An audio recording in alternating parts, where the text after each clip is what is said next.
Tuhan bersamamu dan bersama rohmu. Inilah Injil suci menurut Matius. Dimuliakanlah Tuhan. Sekali peristiwa berkatalah Yesus kepada imam-imam kepala dan tua-tua bangsa Yahudi, "Dengarkanlah perumpamaan ini. Adalah seorang tuan tanah membuka kebun anggur dan menanam pagar di sekelilingnya. Ia menggali lubang tempat memeras anggur dan mendirikan menara jaga di dalam kebun itu. Kemudian ia menyewakan kebun itu kepada penggarap-penggarap, lalu berangkat ke negeri lain. Ketika hampir tiba musim petik, ia menyuruh hamba-hambanya kepada penggarap-penggarap itu untuk menerima hasil yang menjadi bagiannya. Tetapi para penggarap menangkap hamba-hambanya itu. Yang seorang mereka pukuli, yang lain mereka bunuh, dan yang lain lagi mereka lempari dengan batu. Kemudian Tuan itu menyuruh pula hamba-hamba yang lain, lebih banyak daripada yang pertama. Tetapi mereka pun diperlakukan sama seperti kawan-kawan mereka. Akhirnya Tuan itu menyuruh anaknya kepada mereka, pikirnya, 'Anakku pasti mereka segani.' Tetapi ketika para penggarap melihat anak itu, mereka berkata seorang kepada yang lain, 'Ia adalah ahli waris. Mari kita bunuh dia, supaya warisannya menjadi milik kita.' Maka mereka menangkap dia dan melemparkannya keluar kebun anggur itu, lalu membunuhnya.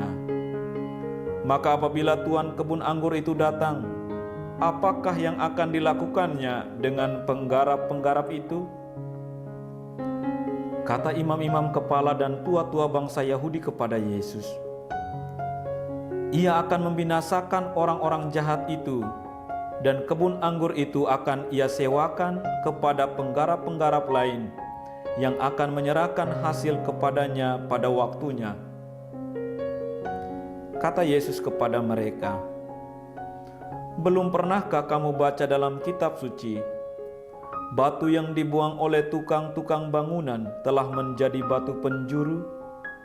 Hal itu terjadi dari pihak Tuhan, suatu perbuatan ajaib di mata kita.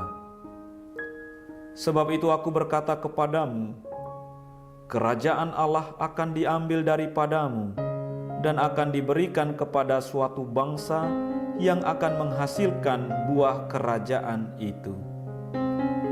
Demikianlah sabda Tuhan. Terpujilah Kristus. Saudara-saudari terkasih, khotbah kita pada Minggu 8 Oktober 2023 dengan judul Menghargai Anugerah Kebun Anggur Ilahi. Khotbah ini diambil dari Menjemaat edisi September. Saudara-saudari terkasih, perumpamaan dalam Injil ini mengingatkan kita pada nyanyian Yesaya yang kita dengar dalam bacaan pertama minggu ini. Di sana kebun anggur merupakan simbol bagi umat Israel. Kita juga bisa memahaminya sebagai gambaran tentang berkat Allah bagi umat pilihannya. Allah menuntut buah kekudusan dari kebun anggurnya, bukan untuk keuntungannya sendiri, tetapi hanya untuk keuntungan umatnya. Perumpamaan ini mengajarkan kepada kita tentang bagaimana kita harus menghargai dan memanfaatkan anugerah Allah dalam hidup kita. Pertama-tama, mari kita lihat kebun anggur itu sebagai gambaran dari anugerah Allah dalam hidup kita. Allah telah memberikan kepada kita segala sesuatu yang kita butuhkan untuk tumbuh dan berbuah dalam iman. Iman keluarga, bakat dan kekayaan materi, semuanya adalah anugerah dari Allah yang harus kita hargai.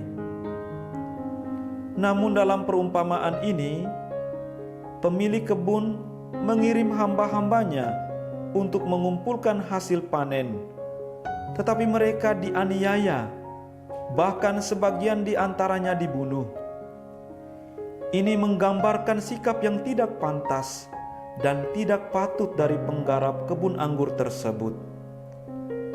Demikian pula, terkadang kita sebagai umat Allah mengabaikan atau bahkan menyalahgunakan anugerah yang diberikan oleh Tuhan. Selanjutnya, perumpamaan ini juga mengingatkan kita bahwa Allah mengutus anaknya, Yesus Kristus, untuk memberikan peluang kepada kita untuk bertobat dan hidup dalam kebenaran. Namun pada waktu itu para pemimpin agama malah merencanakan untuk membunuhnya. Ini adalah pengkhianatan yang sangat besar terhadap anugerah Allah yang luar biasa. Bagaimanapun perumpamaan ini juga memberi kita harapan. Meskipun Yesus disalibkan, Allah membangkitkan dia dari antara orang mati dan memperlihatkan kuasa-Nya. Ini adalah tanda bahwa Allah tidak akan meninggalkan kita dalam kegelapan dan dosa, tetapi memberikan harapan keselamatan dan pemulihan. Akhirnya, perumpamaan ini mengajarkan kita tentang keadilan Tuhan. Pemilik kebun itu akan datang dan menghukum para penggarap yang jahat dan memberikan kebun itu kepada orang lain yang akan menghasilkan buah yang baik. Ini mengingatkan kepada kita bahwa kita akan bertanggung jawab atas penggunaan anugerah Allah dalam hidup kita, dan bahwa kita akan mempertanggungjawabkan seluruh tindakan dan keputusan kita. Saudara-saudari yang terkasih, perumpamaan kebun anggur ini mengajarkan kita untuk menghargai dan memanfaatkan anugerah Allah dalam hidup kita. Mari kita menjaga hati kita agar tidak menjadi keras atau tidak menghargai anugerah Tuhan. Mari kita mengakui dan menerima Yesus Kristus sebagai anak Allah yang datang untuk menyelamatkan kita. Dengan menghargai anugerah tersebut, kita akan dapat hidup dalam kebenaran, berbuah dalam iman, dan mengalami keadilan dan pemulihan Allah. Amin.